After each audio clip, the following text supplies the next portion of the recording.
Maravilha, meus amigos, a paz do Senhor a todos, sejam muito bem-vindos a mais uma pré-aula da Escola Dominical, aqui no seu canal, nosso canal Universo da EBD, tudo sobre a Escola Dominical e muito mais. Eu sou o presbítero Denis Pereira, falo de Campinas, São Paulo, da Assembleia de Deus Ministério do Belém. Aqui estamos servindo a Deus, só aqui na cidade há mais de 27 anos, e atuamos com a IBD, Escola Dominical e Liderança e Pregação da Palavra de Deus, há mais de 25 anos. Já estamos chegando a 30 anos já, né? Por isso é um prazer estar aqui com vocês e receber semanalmente pastores, superintendentes, professores, coordenadores e todos que amam a Palavra de Deus e a Escola Dominical para juntos prepararmos a lição da semana. Por isso, olha, fique atento, pegue Bíblia, revista, papel, bloco de notas, caneta, faça anotações. E muito importante, interaja com o canal. O YouTube é uma empresa que trabalha com a interação das pessoas. Sabe por que o conteúdo maligno, mundano, secular cresce? Porque as pessoas interagem, tá? Então é muito importante você se inscrever no canal. Nos ajude a chegar a 30 mil inscritos por aqui. Isso mesmo, nos ajude a chegar a 30 mil inscritos por aqui. Depois também nos ajude comentando. O seu comentário vale ouro. Critique, fale bem, dê glória a Deus, dê aleluia. Enfim, não importa. O seu comentário é extremamente importante. Significa que para você o conteúdo é importante, o nosso tempo é valioso, tá certo? Clica no joinha e compartilha com todo o departamento da sua igreja. Nós temos aqui as pré-aulas semanalmente para as classes de pré-adolescentes, adolescentes, juvenis, jovens e adultos. Então, tem muita gente que pode ser ajudado. E quanto maiores forem os números por aqui, significa que mais e mais pessoas estão sendo alcançadas com a palavra de Deus e o conhecimento para si mesmo e para ajudar aos outros também, tá certo? Vamos lá então para a lição 11 na classe aqui dos juvenis, lição 11. Vamos falar desse tema tão importante que é o Apocalipse e o julgamento final. E vi um grande trono branco, e o que estava assentado sobre ele, de cuja presença fugiu a terra e o céu, e não se achou lugar para eles. Esse é o texto básico do nosso estudo desta aula. Está em Apocalipse 20, versículo 11. A leitura bíblica que você pode acompanhar está em Apocalipse 20, do 11 ao 15. Nós vamos falar, então, sobre o julgamento final. Nós estamos passando, se você não assistiu às aulas anteriores, assista, tem muito conteúdo aí. Estamos passando por todos os acontecimentos, desde o arrebatamento da igreja, a grande tribulação, falando sobre detalhes aí do livro do Apocalipse, falando sobre o milênio, inclusive sobre o anticristo também. E agora estamos chegando na parte do juízo final, pós-milênio. Quando terminar o reino milenar de Jesus sobre a terra, inicia-se o julgamento final. Então, nesta lição, nós vamos aprender o que é o julgamento final, que é quando todos os habitantes da terra, tanto os vivos quanto aqueles que estiverem mortos, vão ressuscitar para comparecer diante de Deus. Nós não, eu sempre digo isso. Nós, eu e você não. Por quê? Porque nós já teremos sido arrebatados e nós estaremos neste lugar. A Bíblia diz, Jesus fala em João 14, para que onde eu estiver vocês também estejam.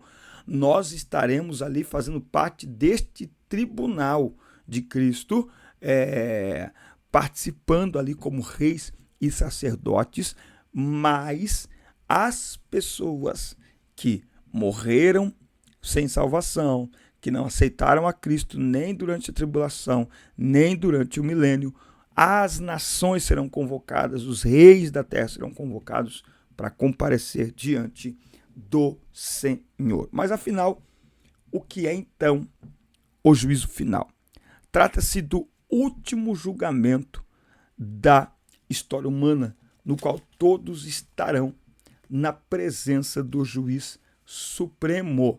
E os que rejeitaram o advogado chamado Jesus Cristo, eles estarão sem direito à defesa, né? A Bíblia diz em 1 João capítulo 2, versículo 1, filhinhos, não pequeis, mas se pecardes, tendes no céu um advogado, Jesus Cristo, o justo. Então, qual a diferença entre o crente e o incrédulo? É que o crente tem um advogado de defesa. E o incrédulo não? Não. Por que não? Porque não entregou a vida para o advogado. Ora, como é que o ser humano pode ser defendido por um advogado que ele não contrata? Responde para mim. Todo mundo fala de Jesus, né? Ai, porque Jesus é amor. Ai, porque Jesus não sei o quê. Ai, não tem julgamento. Mas peraí, você entregou a sua vida a Jesus? Não, então, como que você quer que ele advogue em teu favor?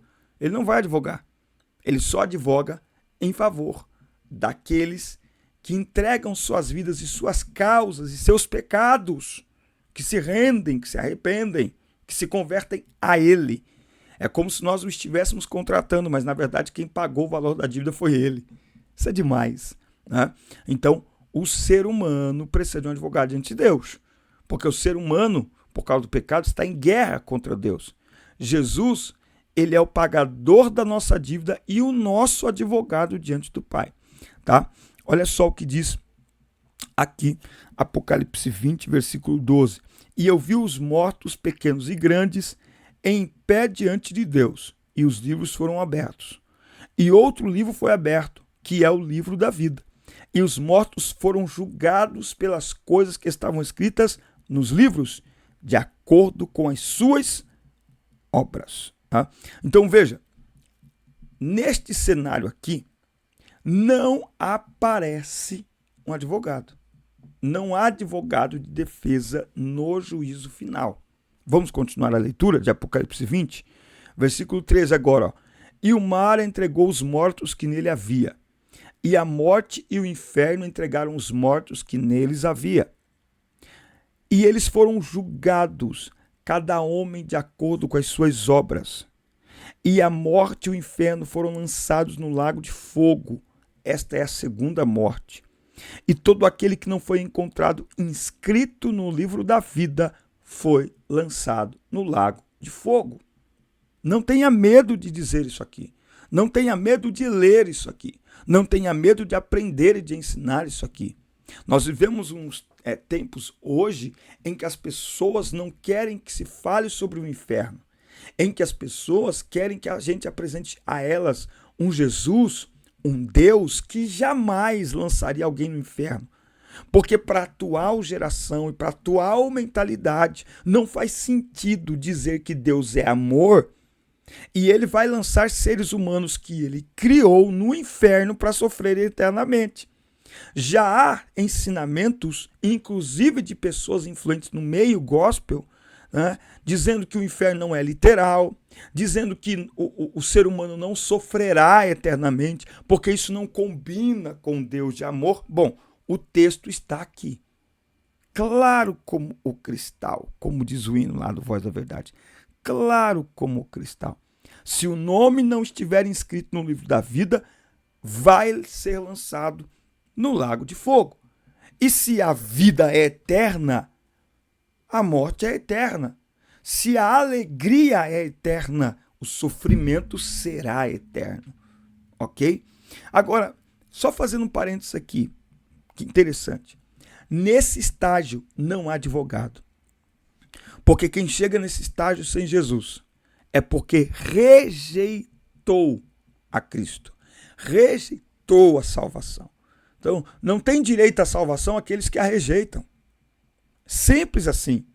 A salvação está disponível a todos os homens, sem distinção, sem acepção de pessoas, independente de classe social, de cor de pele, de endereço, não importa. A salvação está disponível a todos os homens, sem exceção, sem acepção, sem discriminação. Agora, a condenação também. É isso que significa que Deus não faz acepção de pessoas. Não há acepção, não há discriminação, nem para salvar qualquer um que se arrependa, qualquer um que se entregue, e não há nenhuma discriminação para condenar qualquer um que não se arrependa, qualquer um que não se entrega. É isso que significa o texto. Então, Jesus Cristo, eu vou dizer com calma, é o nosso advogado. Ele é o advogado do homem diante de Deus. E nós não podemos perder isso de vista. Agora, olha o contraste. Quem chegar neste tempo do juízo final não terá Jesus como advogado. Eu, inclusive, esses dias, ministrando a adolescentes numa igreja, e eu disse a eles, cuidado, porque nós temos a mania de olhar para o Jesus de Isaías 53. As pessoas só querem enxergar aquele Jesus, né? O Jesus frágil, indefeso, calado, ou então o Jesus do The Chosen, o Jesus dos evangelhos, o Jesus que abraçava, o Jesus que fazia milagres, o Jesus que falava palavras poderosas, mas doces. Esse Jesus já veio e ele está disponível a todos. Mas o Jesus que volta não é o Jesus que subiu. Ou melhor, não é o Jesus que morreu. É o Jesus ressuscitado. É o Jesus que assentou-se à destra de Deus. É o Jesus que, quando voltou, o Salmo 24 diz que os céus pararam para recebê-lo como um herói de guerra e de batalha, voltando coroado em glória e poder. Oh, chega a arrepiar. Ou seja, o Jesus que volta não é o Jesus ensanguentado, indefeso, machucado, calado. Não, ele volta como leão da tribo de Judá. Ele não volta como Salvador, ele volta como juiz. E aí quem rejeitou sua salvação vai sofrer o seu julgamento por escolha da pessoa que escolheu não aceitá-lo, que escolheu rejeitar o amor dele. Então vai ter que enfrentar a sua ira, vai ter que enfrentar o seu julgamento e, portanto, vai enfrentar a condenação. Agora, olha o contraste aqui entre quem chega nesse estágio de dureza, de orgulho, de arrogância, de prepotência, de egoísmo. Olha o contraste entre isso e entre a igreja de Cristo. Qual a diferença? Quer dizer que os crentes são melhor que todo mundo? Não, não é questão de ser melhor. A diferença está em Romanos 8. Aleluia, está gostosa essa aula, irmão. Romanos 8, capítulo 8 de Romanos, por exemplo, ó, capítulo 8 de Romanos, e aí a gente tem aqui o versículo de número 33. Quem acusará alguma coisa aos escolhidos de Deus? É Deus quem os justifica. É Deus quem os declara inocentes. Quem é que condenará? É Cristo que morreu, sim, que foi ressuscitado, o qual está à direita de Deus e também intercede por nós. Essa intercessão de Cristo, ela acompanha o homem até a sua morte. Depois disso, segue-se o resultado da escolha humana. Esse Cristo intercessor é enquanto a porta da graça estiver aberta. A hora que ela se fechar, este Cristo intercessor, eu chamo de esta faceta de Jesus de interceder pelos homens, o Cristo que volta não é o intercessor, é o julgador, é o executor. Não é? Então nós somos privilegiados. Por quê? Porque nós temos um advogado, como diz em 1 João. Não pequeis, mas se pecardes, tendes um advogado. O que é que João está dizendo? Não ignorem o advogado. Meu Deus do céu. Que coisa tremenda. Eu só comecei a aula. Bom, o grande trono branco, ele se assenta num alto e sublime trono. Eu gosto de Isaías 57:15, anota aí. O trono branco, a cor branca, revela a santidade, pureza, triunfo e o perfeito juízo daquele que se assenta sobre o trono da sua santidade. Tá? Veja que ele morreu por nossos pecados, se fez pecados por nós, mas ele não pecou. Ele é o justo juiz que se assentará no grande trono branco, pois o Pai lhe deu o poder de julgar vivos e mortos. Vamos ver? Atos 10:42. E ele nos mandou pregar ao povo e testificar que ele é o que por Deus foi ordenado para ser juiz dos vivos e dos mortos. Juiz. Esta palavra não tem sido atribuída a Cristo, mas é isso que ele é. Ele é Salvador e também é juiz, tá? O juízo final é anunciado desde o Antigo Testamento. Tá? Daniel profetizou: naquele tempo livrar-se-á o teu povo, todo aquele que se achar escrito no livro. E muitos dos que dormem no pó da terra ressuscitarão, uns para a vida eterna e outros para vergonha e desprezo eterno. Tem um texto que eu gosto muito dele, que está em Eclesiastes, capítulo 12. Deixa eu ver se é isso. Capítulo 12. É isso? Deixa eu ver.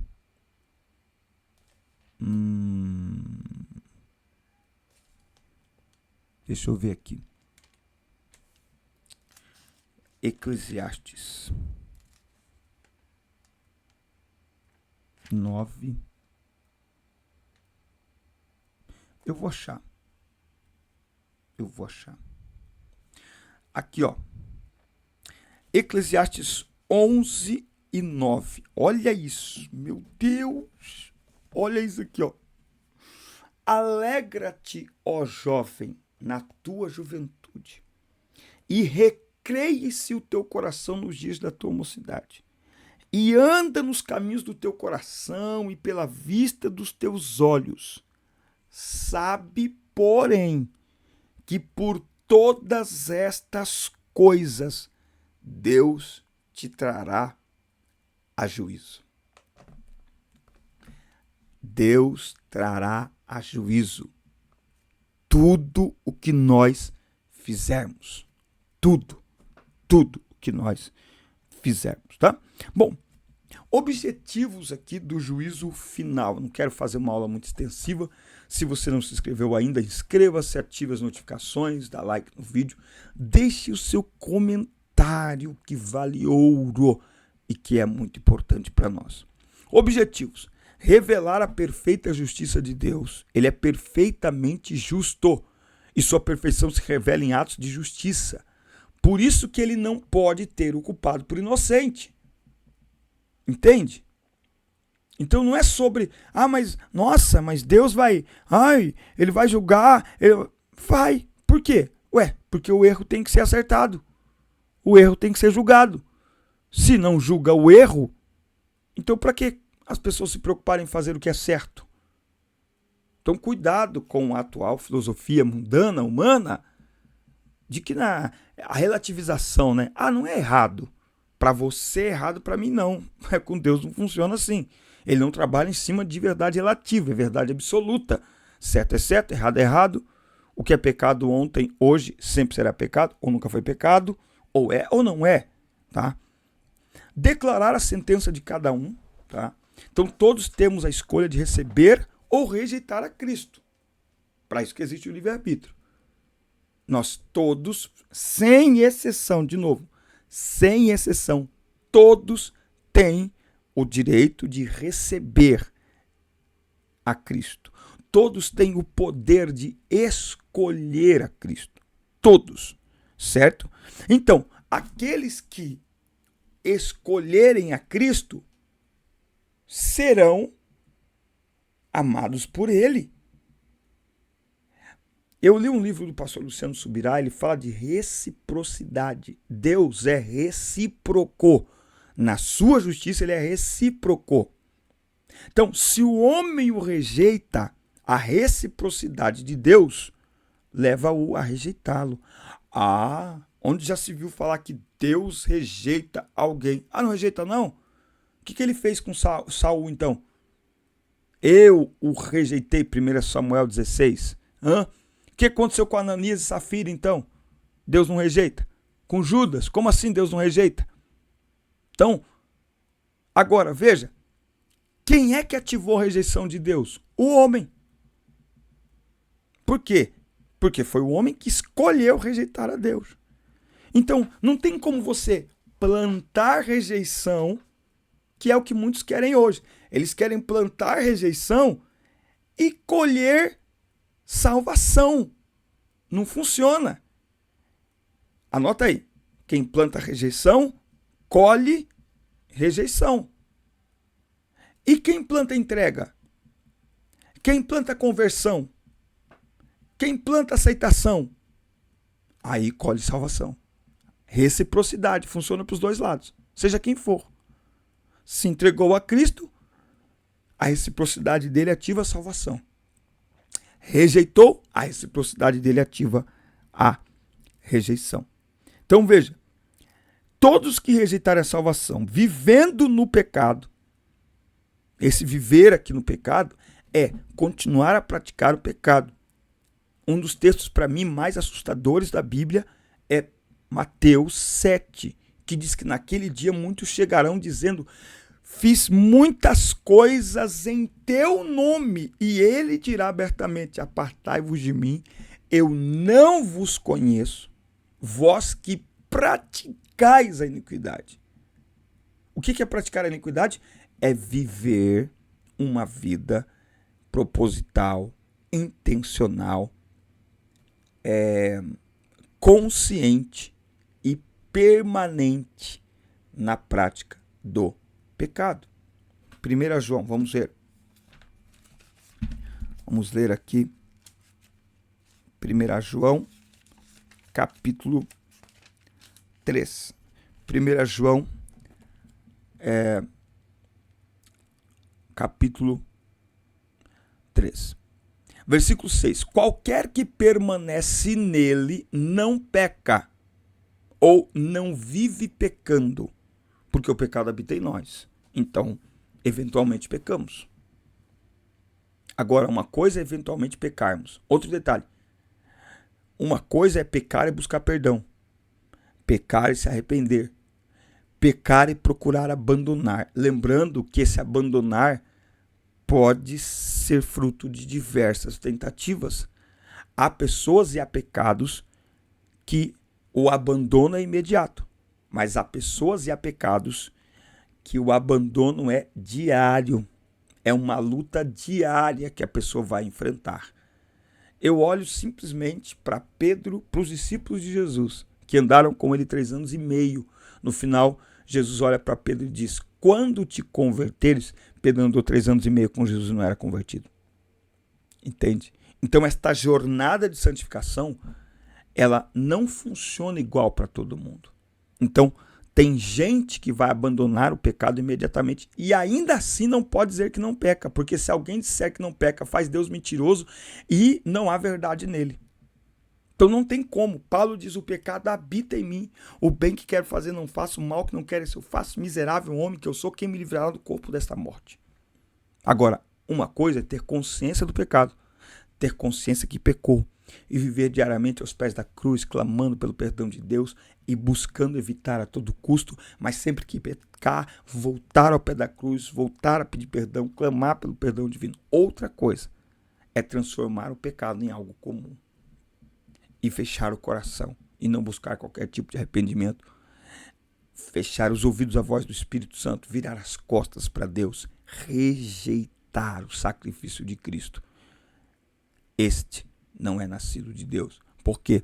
Porque vive pecando, vive na prática do pecado. Que Deus nos guarde, que Deus nos ajude, tá?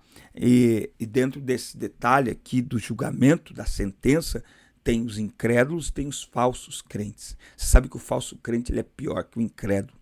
Paulo escreve a segunda carta a Timóteo ele faz uma lista ali no capítulo 4. Vamos olhar aqui, eu não vou ler, mas você anota aí para você falar ali sobre os falsos cristãos. E aqui no capítulo, deixa eu ver aqui, 1 Timóteo, 2 Timóteo, capítulo, deixa só eu olhar aqui, ó, capítulo 3, ele vai começar, ele vai fazer uma lista aqui de comportamentos carnais.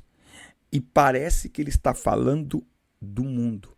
Mas ele termina essa lista dizendo: aqueles que têm aparência de piedade parecem verdadeiros crentes, mas eles negam o poder da piedade, negam o poder da fé, negam o poder da palavra. Ou seja, eles não permitem que a palavra os transforme. Eles não permitem que o evangelho os transforme, mesmo estando num ambiente de palavra, de pregação do evangelho. E Paulo diz: destes afasta-te. Então, muito perigoso ser incrédulo, mas ainda ser um falso crente, porque o falso crente, ele conhece a palavra, mas ele rejeita a palavra. Eu diria que o falso crente rejeita a palavra 2 vezes. Que Deus tenha misericórdia de nós, tá? Olha só, esse julgamento aqui, ó, ele não é o julgamento dos salvos, tá? O julgamento dos salvos acontece lá no tribunal de Cristo, logo após o arrebatamento, que é quando receberemos galardão por tudo aquilo que tivermos feito para Deus, por todo o nosso trabalho. 1 Coríntios 15, 58, meus irmãos, sede firmes e constantes, sempre abundantes na obra do Senhor, porque o vosso trabalho não é vão, não ficará infrutífero, não ficará sem reconhecimento, tá? Agora, este tribunal aqui não é julgamento para galardão, não, é julgamento mesmo para condenação. Aí vai acontecer também a destruição dos anjos caídos, você pode ler um pouquinho mais aí. E por último aqui, nós temos os fundamentos do juízo final. O primeiro fundamento é o próprio Deus, tá? O Senhor é essencialmente santo e justo, por isso não tolera o pecado, e cada um de nós dará conta de si mesmo a Deus. Cada um de nós daremos conta de si mesmo a Deus, tá? Ai, não faz sentido. Deus é Deus, não deve satisfações a ninguém. Um Deus que tem que dar satisfação daquilo que ele faz, para mim não é Deus. Deus está acima da satisfação humana, tá? A palavra de Deus, a Bíblia garante o julgamento justo e perfeito, no qual os ímpios não subsistirão. Jesus declarou: a palavra que eu tenho pregado, essa há de julgar no último dia. João 12, 48. Isso significa que quem desprezou a palavra de Deus será condenado. Por isso que Marcos 16, 15 em diante, ide por todo mundo pregar o evangelho a toda criatura. Quem crer e for batizado será salvo. E quem não crê já está condenado. Já está condenado. Acabou. Crer. Sem fé é impossível agradar a Deus. Crer também é entrega. Crer também é rendição. Crer também é confiança. Crer também é aceitação. Não é? Então, quem rejeitar a palavra de Deus, rejeita a Deus. Quem rejeitar a palavra de Deus, de novo, reciprocidade. Tá? E a consciência humana. A Bíblia não fala claramente sobre o que acontecerá a quem nunca ouviu falar de Jesus, mas indica que a consciência é um fundamento importante.